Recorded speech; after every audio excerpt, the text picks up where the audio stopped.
kung bakit nangunguryente ang isang charger. Tapusin ninyong panoorin ang video na to mga bro. At pansinin kung ano ang makikita ninyo. Ito mga bro, 5 volts lang to, pero kung bakit ito nangunguryente ay tingnan ninyo kung ano ang makikita natin dito mga bro. Itong dulo ng wire, ang output nito ay 5 volts DC lang. Kaya hindi ito makapinsala kung ito'y hahawakan. Subalit, itong charger na to ay wala itong connection sa saksakan mismo papuntang outlet.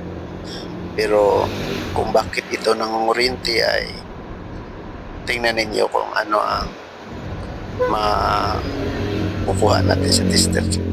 Yung isang dulo ng wire ay nilagyan natin ng tester, saka yung isang dulo ng tester nilagay natin sa saksakan papuntang outlet. Gumagalaw siya mga bro, kung napapansin ninyo yan, at pati yung isang wire din gumagalaw siya. Dapat yan hindi yan gagalaw kahit high resistance pa ang isiselect natin sa tester. Ito pala ang dahilan kung bakit may nababalitaan tayo na namamatay dahil nakuryente sa isang cellphone habang nagcha-charge ay ginagamit, lalo na pag natutulog na o humihiga, tapos yung cellphone inilagay sa katawan, lalo na pagbasa. Delikado ito mga bro. Bubuksan ko to, pero parang shortcut na lang natin yung video. Medyo mahaba-haba ang pagbubukas nito dahil wala tong screw. At yun na, tapos ko nang nabuksan mga bro, ginamitan na natin ng grinder. Yun, wala na siyang takip sa itaas. At yun tapos tester natin kung ilang voltahe meron sa output ng isang charger. Yan, hinawakan ko na yan ng dulo, hindi na nanguryente. Kung bakit ay mamaya ipapakita ko kung bakit nanguryente yun. Ito man ang pansinin. Yan ang positive, pero negative ang labas dahil baliktad yung paglalagay sa display.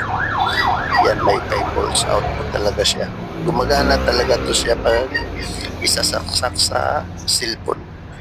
Kaya lang pag nahawakan mo yung mga ground sa cellphone o kaya sa mang isa-charge natin na mahawakan natin yung ground, ay mabibigla ka talaga sa kuryente mga bro. Kaya kung magawa ninyong matiyak yung charger kung hindi ba ng kuryente, ay ipakita nyo sa technician o sa marunong gumagawa.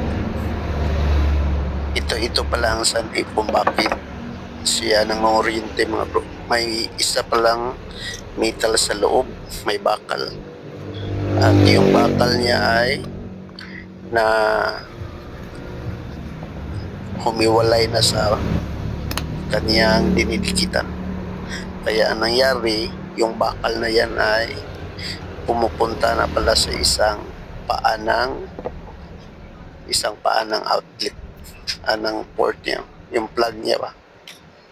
Kaya yung ground niya na nadikitan ng bakal na yun dumidikit sa isang paa ng plug, tapos yung ground niya nadikitan din yun ng bakal. Kaya siya nangunguryente. Yun pala ang sanhi. Kaya sa may mga ganitong charger na hindi nalalaman kung may bakal ba sa loob, yun pala ang sanhi kung bakit nakukuryente yung iba mula sa isang charger ng cellphone. Kaya ingat po, at kung maaari ay double check sa charger na ginagamit para iwas peligro mga bro. Kung nagustuhan ninyo ang video na ito, paki-share at like rin.